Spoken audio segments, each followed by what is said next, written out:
1900వ సంవత్సరం ఆనందపురం గ్రామంలో రామయ్య అనే తెలివైన వంటవాడు ఉండేవాడు. వంట చేయడంలో అతనికి సాటి ఎవ్వరూ లేరు. ఒకరోజు ఊరి పెద్ద సోమయ్య ఇంట్లో జరిగే ఒక గొప్ప విందుకు వంట చేసే అవకాశం రామయ్యకు వస్తుంది. గ్రామ పెద్ద సోమయ్య తన భార్య సీతమ్మతో కలిసి రచ్చబండ దగ్గర కూర్చొని ఉంటాడు. అక్కడికి రామయ్య వస్తాడు. రామయ్య, రేపు మన ఇంట్లో చుట్టుపక్కల ఊరి పెద్దలందరికీ ఒక గొప్ప విందేర్పాటు చేయాలని నిర్ణయించాను. ఆ ఊరి పెద్దలు మన మర్యాదలను చాలా నిశ్చితంగా గమనిస్తారు. అదృష్టం సోమయ్య గారు, మీ ఇంట్లో వంట చేయడం అంటే నాకు ఎప్పుడూ ఎంతో సంతోషమే. మీ నమ్మకాన్ని నేను ఎట్టి పరిస్థితుల్లోనూ వమ్ము చేయను. రామయ్య, ఈ విందుకు వచ్చేవాళ్లు చాలా గొప్పవాళ్లు. పక్క ఊళ్ళ నుంచి వస్తున్నారు. వాళ్లకు వంటలు చాలా రుచిగా ఉండాలి. మన ఊరి పరువు నిలబడాలి. దానికి తగ్గట్టే వంటలుండాలి. నువ్వు ఎంతో శ్రద్ధగా వండాలి. మీరేమాత్రం సందేహించకండి సీతక్క. నా చేతి వంటతో వాళ్ళందరినీ తప్పకుండా మెప్పిస్తాను. వాళ్ళ జీవితంలో ఎప్పుడూ తినని అద్భుతమైన రుచులను నేను వాళ్లకు పరిచయం చేస్తాను. కానీ రామయ్య, నాకో చిన్న భయం పట్టుకుంది. నిన్న కురిసిన భారీ వానలకు పక్క ఊరి సంతకు వెళ్లే దారి పూర్తిగా మూసుకుపోయింది. ఎవరూ ఆ బురదలో వెళ్లలేరు. అయ్యో, అలా జరిగిందా? మరి రేపటి వంటకు కావాల్సిన కొత్త కూరగాయలు, మసాలా దినుసులు, నెయ్యి ఎలా వస్తాయి? ఇవి లేకుండా విందెలా సాధ్యమవుతుంది? మన ఇంట్లో ఉన్న కొద్దిపాటి కూరగాయలు, కొంచెం నెయ్యి, పాత మసాలాలు మాత్రమే ఉన్నాయి రామయ్య. ఇవి కాకుండా ఇంకేమీ దొరకవు ఈ వానలకు. వీటితోనే నువ్వు ఏదైనా అద్భుతం చేయాలి. పర్వాలేదు సీతక్క, మీరు కంగారు పడకండి. ఉన్న వాటితోనే పంచభక్ష పరమాణాలు వండే బాధ్యత నాది. మన ఇంట్లో ఉన్న వస్తువులతోనే అద్భుతమైన రుచి తెస్తాను. నేను చూసుకుంటాను. నీ తెలివితేటల మీద నాకు పూర్తి నమ్మకం ఉందయ్యా. అందుకే ఈ బాధ్యత నీ భుజాన పెడుతున్నాను. నేను వెళ్లి ఊరి పెద్దలను, అతిథులను మర్యాదగా ఆహ్వానించొస్తాను.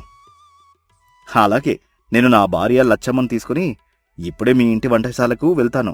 వంటకు కావాల్సిన ఏర్పాట్లన్నీ సిద్ధం చేస్తాను. మీరు ప్రశాంతంగా వెళ్ళండి. రామయ్యకు దక్కిన ఈ గొప్ప అవకాశం చూసి పొరుగింటి అప్పన్న, గౌరమ్మలకు చాలా అసూయ కలుగుతుంది. వారు సోమయ్య ఇంటి వెనక గోడచాటున నిలబడి గుసగుసగా మాట్లాడుకుంటారు. చూసావా గౌరమ్మ, ఆ రామయ్యకు ఊరి పెద్ద ఇంట్లో ఎంత పేరు మర్యాదలు దక్కుతున్నాయో. ఊరి జనమంతా వాడి భజన చేస్తున్నారు. అవునండి, వాడెప్పుడూ తన వంట గొప్ప అని అందరి ముందు ఎగిరెగిరి పడుతుంటాడు. ఆ సోమయ్య గారు కూడా వాడిని నెత్తికెక్కించుకుంటున్నారు. నాకు చూస్తుంటేనే కడుపు మండిపోతుంది. రేపటి విందులో వాడి వంట చెడిపోతే వాడి పరువు పోయి మనకు ప్రశాంతంగా ఉంటుంది.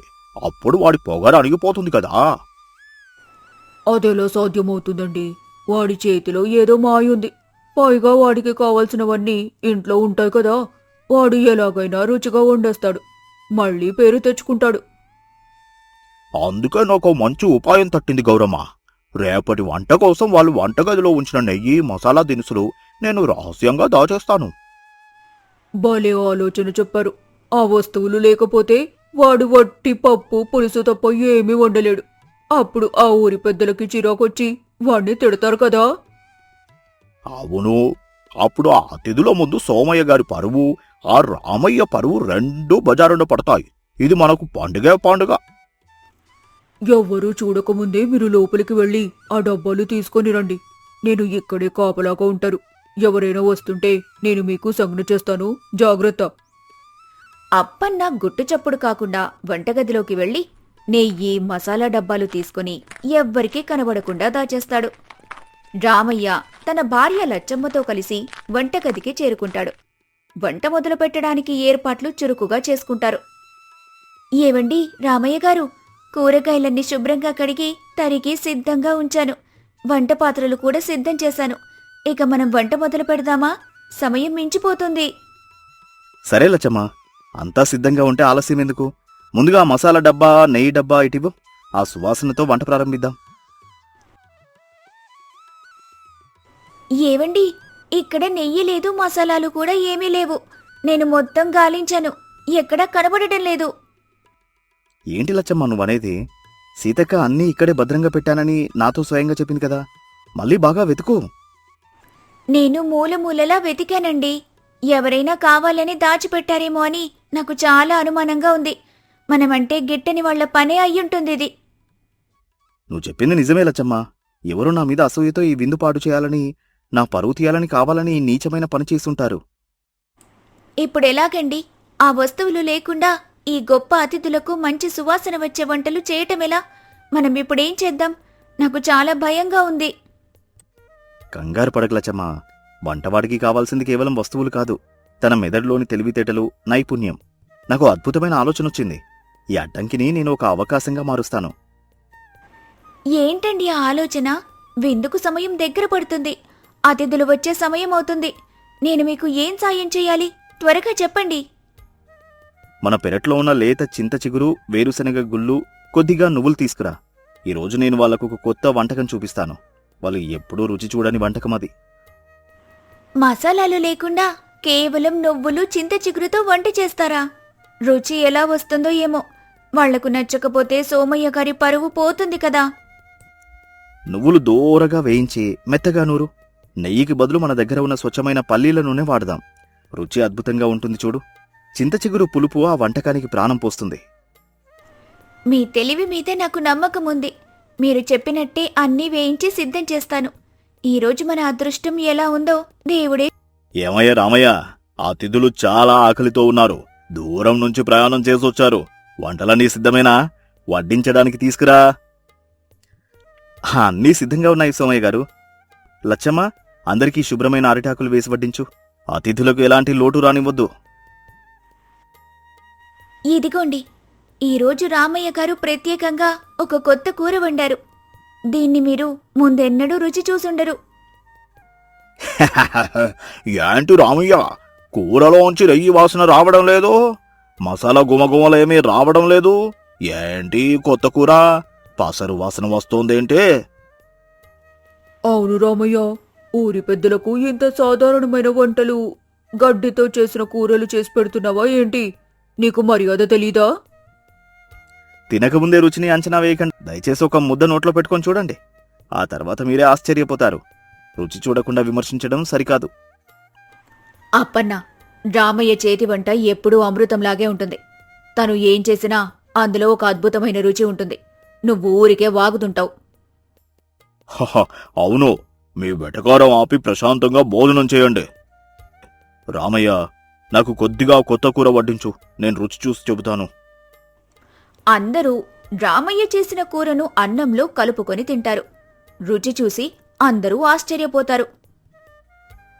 అద్భుతం రామయ్య, అద్భుతం. నా జీవితంలో ఇంత కమ్మటి కూర నేను ఎప్పుడూ తినలేదు. ఈ రుచి వర్ణించలేనంత అద్భుతంగా ఉంది. అవును సోమయ్య, ఆ చింత చిగురు పులుపు, కారం ఎంతో అద్భుతంగా సరిపోయాయి. ఆ పల్లీల నూనె రుచి నెయ్యిని కూడా మించిపోయింది. నా నోట్లో నీళ్లూరుతున్నాయి. మసాలాలు లేకపోయినా, నెయ్యి లేకపోయినా ఇది ఎంత రుచిగా ఎలా ఉందే? నాకే నమ్మబుద్ధి కావడం లేదు. ఇది నిజంగా మాయే. అవునండి, వేరుశనగ గుళ్ళు, నువ్వుల పొడి వల్లేమో ఈ కూరకు ఇంత చిక్కదనం, కమ్మదనం వచ్చాయి. మనం చేసిన కుట్ర మొత్తం విఫలమైపోయింది.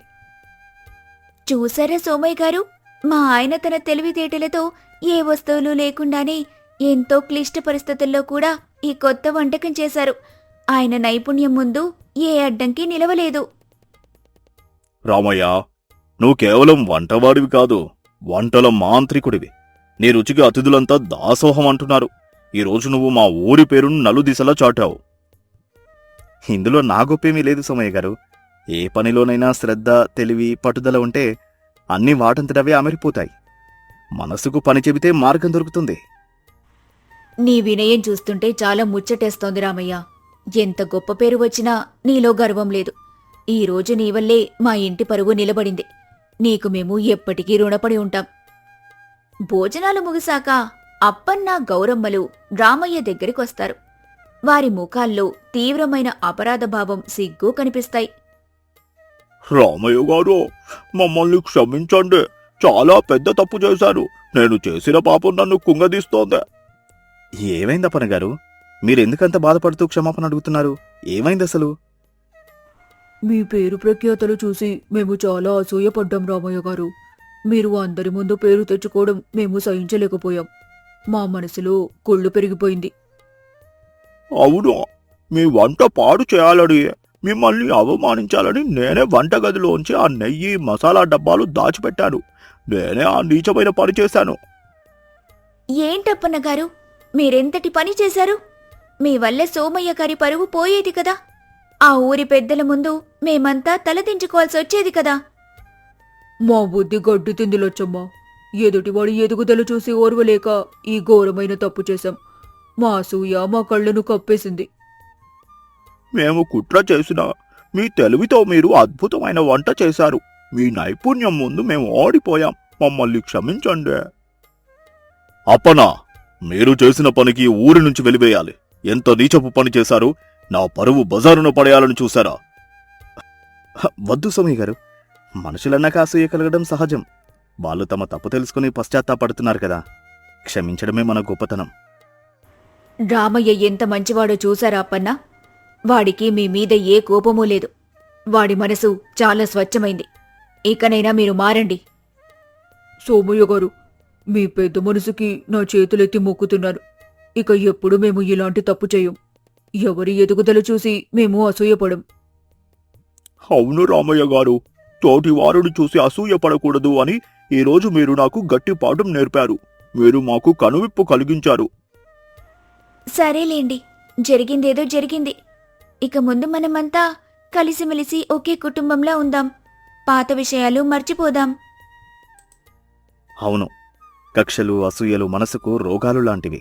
వాటిని వదిలేస్తేనే మనం ప్రశాంతంగా ఆనందంగా జీవించగలం. లేకపోతే ఆ మంటలోనే కాలిపోతాం. చాలా మంచి మాట చెప్పావు రామయ్య. సరే, అందరూ సంతోషంగా మీ ఇళ్లకు వెళ్ళండి. ఈరోజు ఒక మంచి గుణపాఠం నేర్చుకున్నాం.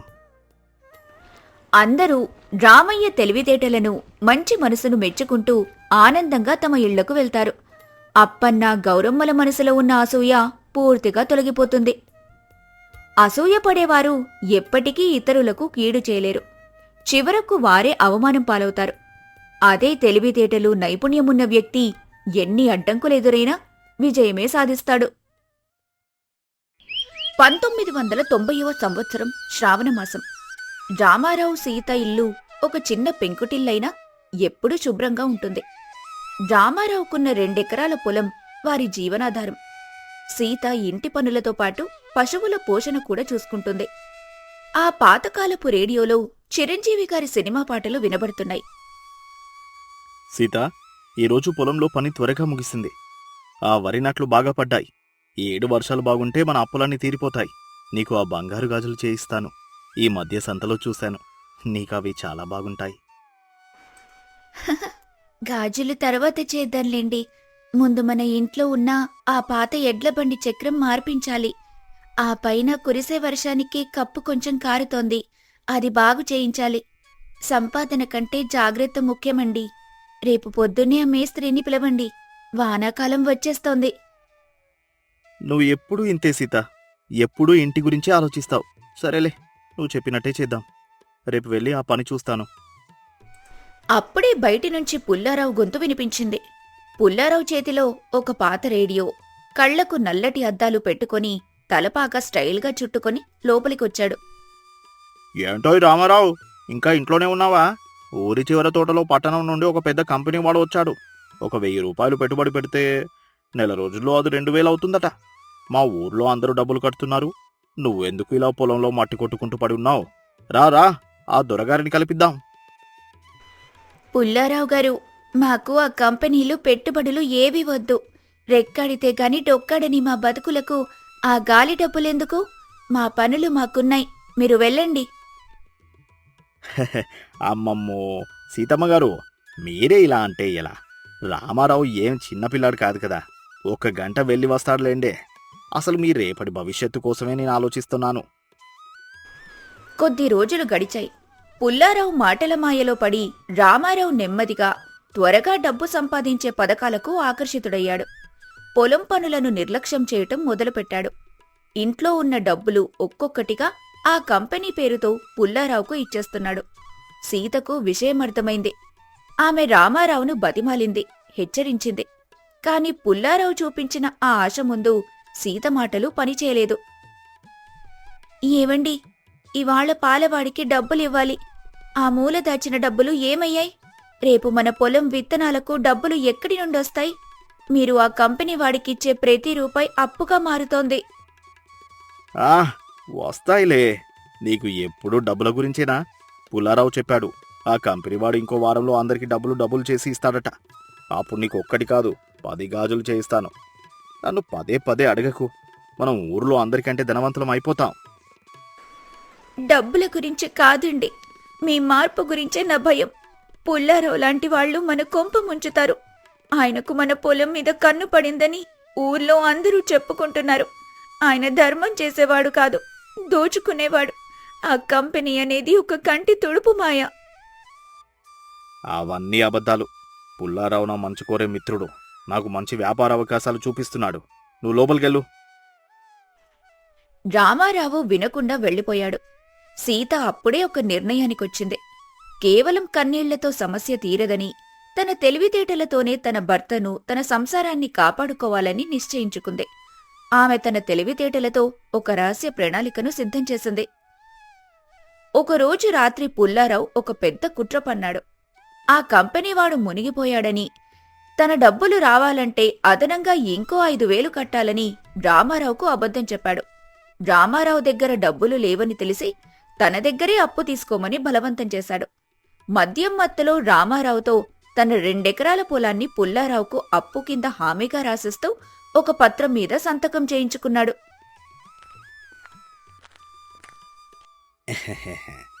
ఇక ఈ పొలం నాదే. రామారావు అమాయకత్వాన్ని బాగా వాడుకున్నాను. ఆ కంపెనీ వాడే లేడు. వీడికి డబ్బులు ఎక్కడి నుండి వస్తాయి?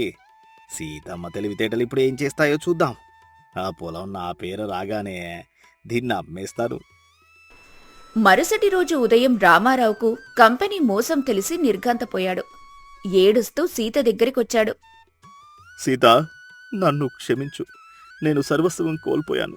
మన పొలాన్ని పుల్లారావుకు హామీగా రాసిచ్చాను. ఆ కంపెనీ వాడు లేడట. పుల్లారావు ఇప్పుడు తన అప్పు తీర్చమని నన్ను పీడిస్తున్నాడు. లేదంటే పొలం లాక్కుంటాడట. నేనెంత పని చేశాను. ఏవండి, జరిగిన దానికి బాధపడటం కంటే పోయిన దాన్ని తిరిగి ఎలా తెచ్చుకోవాలో ఆలోచించాలి. మీరు భయపడకండి. పుల్లారావు దురాశే అతనికి ముప్పు తెస్తుంది. నేను చెప్పినట్టు చేయండి. మనం ఆ దురాశని ఆయుధంగా వాడుకుందాం. రేపు సంతలో ఒక వార్త పుట్టించాలి. సీత ఒక అద్భుతమైన ప్లాన్ వేసింది. ఆమె ఊరంతా ఒక వదంతు వ్యాపింపజేసింది. తన పొలంలో ఒక రహస్యమైన మాయాగుండముందని, అందులో పూర్వీకులు బంగారు నాణాలు దాచారని ప్రచారం మొదలుపెట్టింది. ఆమె ఈ విషయం పక్కింటి ఆవిడకు చెబుతున్నట్టుగా పుల్లారావు వినేలా జాగ్రత్త పడింది. వదినా, మన పొలంలో ఆ పాత వేప చెట్టు కింద ఒక రాగి బిందె ఉందని మా నాన్నగారు కల్లోకొచ్చి చెప్పారు. అందులో అపారమైన సంపద ఉందట. ఆ నాణేలు నిజాం రాజుల కాలం నాటివట. కాని ఒక నిబంధన ఉంది. ఆ పొలం అసలు యజమాని ఎవరైతే ఉంటారో వాళ్లు మాత్రమే ఆ బిందెను తీయగలరట. వేరేవారు ముట్టుకుంటే అది బొగ్గైపోతుందట. మా తాతలు అందుకే దాన్ని ఇంతకాలం తీయలేదు. ఏంటే, బంగారు బిందెనా? అది కూడా ఆ పొలంలోనే ఉందా? ఇప్పుడు ఆ పొలం నాది కదా. అంటే ఆ బంగారం కూడా నాదే అవుతుంది. కానీ అసలు యజమాని తీయాలంటుందేంటి? అంటే రామారావు తీయాలన్నమాట. వాడు తీశాక నేను దాన్ని లాక్కుంటే సరిపోతుంది. ఆ కంపెనీ డబ్బుల కంటే ఇది ఎంతో మేలు. పుల్లారావు వెంటనే రామారావు దగ్గరికి వెళ్ళాడు. అతని కళ్లల్లో బంగారం మెరుపు కనిపిస్తోంది. రామారావు, విన్నావా? నీ పొలంలో బంగారం ఉందట. ఆ పత్రం నా దగ్గరుంది కదా. ఇప్పుడు ఆ పొలం నాది. పదా, మనం వెళ్ళి ఆ బంగారం తీద్దాం. నువ్వు తీస్తే చాలు, నేను జాగ్రత్త చేస్తాను. నీ పాత అప్పు కూడా మాఫీ చేస్తాను. సీత చెప్పింది నిజమే కావచ్చు, కాని మా తాతల శాపముంది. నేను లేకుంటే మీరు ఆ బంగారం తీయలేరు. ఒకవేళ మీరు ఆ అప్పు పత్రం నాకు తిరిగి ఇచ్చేస్తే నేను మీ తరఫున ఆ బంగారం తీసిస్తాను. మనం ఇద్దరం సమానంగా పంచుకుందాం. లేదంటే ఆ బంగారం బొగ్గైపోతుంది. నా పత్రం కూడా చెల్లదు. పుల్లారావు దురాశతో ఒప్పుకున్నాడు. అర్ధరాత్రి సమయం. ఊరంతా గురక పెడుతున్న వేళ రామారావు పుల్లారావు పొలానికి వెళ్లారు. సీత ముందే అక్కడ ఒక లోతైన గోతిని తవ్వి అందులో పాతకాలపు పెంకులు, బొగ్గులు నింపిన ఒక మట్టి బిందెను పూడ్చిపెట్టింది. దానిపైన కొంచెం పసుపు, కుంకుమ జల్లి ఒక పూజ చేసినట్టుగా బిల్డప్ ఇచ్చింది. అక్కడొక కిరోసిన్ దీపాన్ని కూడా పెట్టింది. ఏవండి, జాగ్రత్త. ఈ బంగారం తీసేటప్పుడు ఎవ్వరూ శబ్దం చేయకూడదు. ముఖ్యంగా పుల్లారావు గారు తన మనసులో ఉన్న చెడు ఆలోచనలన్నీ వదిలేసి ఆ కాలువలో స్నానం చేసి రావాలి. 10 సార్లు మునక వేయాలి. అప్పుడే ఆ బంగారం కనిపిస్తుంది. లేదంటే ఇది అదృశ్యమైపోతుంది. బంగారం కోసం స్నానం ఏంటి ఈ చలిలోనా? అది కూడా 10 సార్లు మునగాల? సరేలే, 1000 రూపాయల బంగారం వస్తుందంటే ఏదైనా చేస్తాను. ఈ గాలి కంపెనీల కంటే ఈ బంగారమే ముఖ్యం. పుల్లారావు వణుకుతూ వెళ్లి కాలువలో మునిగి వచ్చాడు. గడ్డకట్టే చలిలో అతను గజగజ వణికిపోతుంటే చూడ్డానికి చాలా హాస్యంగా ఉంది. ఆ బిందెపైన సీత ఒక బంగారు రంగు కాగితాన్ని అంటించింది. అది కిరోసిన్ దీపపు వెలుగులో తళతళా మెరుస్తోంది. దొరికింది, బంగారం దొరికింది. రామారావు ఆగు, ఇది నా పొలం. ఈ బంగారం నాదే. ఈ అప్పు పత్రం తీసుకో. నాకు నీ పొలం వద్దు, ఈ బంగారం చాలు. ఈ పత్రం ఇక చిత్తు కాగితంతో సమానం. పుల్లారావు తన జేబులో ఉన్న అప్పు పత్రాన్ని చింపి రామారావు మొహాన పడేశాడు. ఆ బిందెను గట్టిగా పట్టుకుని ఊపిరి తీసుకోకుండా అడవిదారిలో పరుగు తీశాడు. ఎవరైనా చూసి అడుగుతారేమోననే భయం అతనికి. మరుసటి రోజు ఉదయం పుల్లారావు తన ఇంట్లో తలుపులు వేసుకుని ఒక పెద్ద సుత్తి తీసుకుని ఆ బిందెను పగులగొట్టాడు. తీరా చూస్తే అందులో కేవలం బొగ్గులు, పాత మట్టి పెంకులు మాత్రమే ఉన్నాయి. ఆగ్రహంతో ఊగిపోతూ రామారావింటికి పరిగెత్తుకుంటూ వచ్చాడు. రామారావు, నన్ను మోసం చేస్తావా? ఆ బిందెలో బంగారం లేదు, బొగ్గులున్నాయి. నా పత్రం నాకిచ్చేయి. నీ పొలం నాది. నీ కంపెనీ పెట్టుబడి డబ్బులు కూడా నేనిచ్చేది లేదు. మునసబు గారు, చూడండి, పుల్లారావు గారే మా పొలం పత్రం చింపేశారు. అది కూడా ఊరి రచ్చబండ దగ్గరే నిన్న రాత్రి చింపిపడేశారు. ఇప్పుడు వచ్చి మా పొలం తనది అంటున్నారు. పైగా రాత్రిపూట దొంగతనంగా మా పొలంలోకి ప్రవేశించి మా తాతల కాలపు పాతకుండను ఎత్తుకెళ్లారు. ఆ కంపెనీ పేరుతో మా దగ్గర తీసుకున్న డబ్బులకు ఇది సరిపోయిందనుకుంటున్నాం. అవును పుల్లారావు, నువ్వు నిన్న రాత్రి పత్రం చింపివేయడం నేను చూశాను. నువ్వు బంగారం దొరికిందని గంతులేసావు కదా. ఇప్పుడు అది బొగ్గు అయితే దానికి రామారావు ఏం చేస్తాడు? పెట్టుబడిలో లాభం వస్తుందని చెప్పావు కదా. మరి నీ బంగారం పెట్టుబడి ఏమైంది? పుల్లారావు, పత్రం చింపేసిన మాట నిజమే అని అందరికీ అర్థమైంది. ఒప్పందం ప్రకారం పత్రం చింపేశాక ఇక నీకు ఆ పొలం మీద హక్కు లేదు. నువ్వు చేసిన మోసాలకు, లేని కంపెనీల పేరుతో రైతులను మోసం చేసినందుకు ఇది సరైన శిక్ష. ఇక మీదట ఇలాంటి పనులు చేస్తే నిన్ను ఊరు నుండే లేస్తాను. ఈరోజే నీ పాత లెక్కలని తగలై. బాబోయ్, నన్ను క్షమించండి. నా దురాశే నన్ను ముంచింది. సీతమ్మ తెలివితేటల ముందు నా మోసం పారలేదు. రామారావుకు కళ్ళు తెరుచుకున్నాయి. తన భార్య ఎంత కష్టపడి తనను, తన పొలాన్ని, తన గౌరవాన్ని కాపాడిందో అతనికి అర్థమైంది. తన ఆశ వల్ల సంసారం ఎంత ప్రమాదంలో పడిందో గ్రహించి సీత పాదాల మీద పడ్డాడు. సీత, నన్ను క్షమించు. పుల్లారావు లాంటి మాయగాల మాటలు నమ్మి అడ్డదారిలో డబ్బు సంపాదించాలనుకుని నా ఇంటి మహాలక్ష్మిని బాధ పెట్టాను. నువ్వు లేకపోతే ఈరోజు మనం వీధిన పడేవాళ్ళం. నీ తెలివితేటలే మన సంసారాన్ని, మన గౌరవాన్ని నిలబెట్టాయి.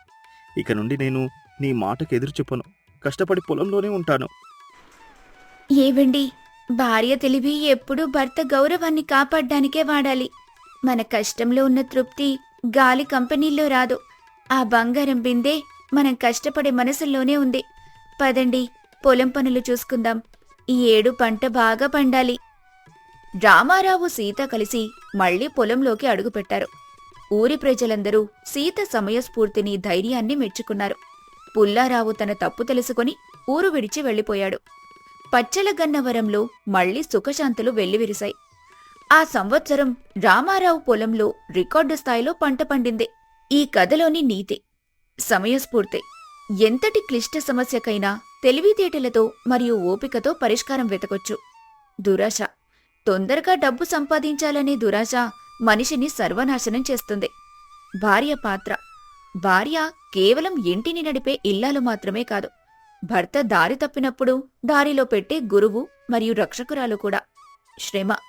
కష్టపడి సంపాదించినదే శాశ్వతంగా ఉంటుంది. అడ్డదారిలో వచ్చే గాలి డబ్బు ఎప్పుడూ ఆనందాన్నివ్వదు.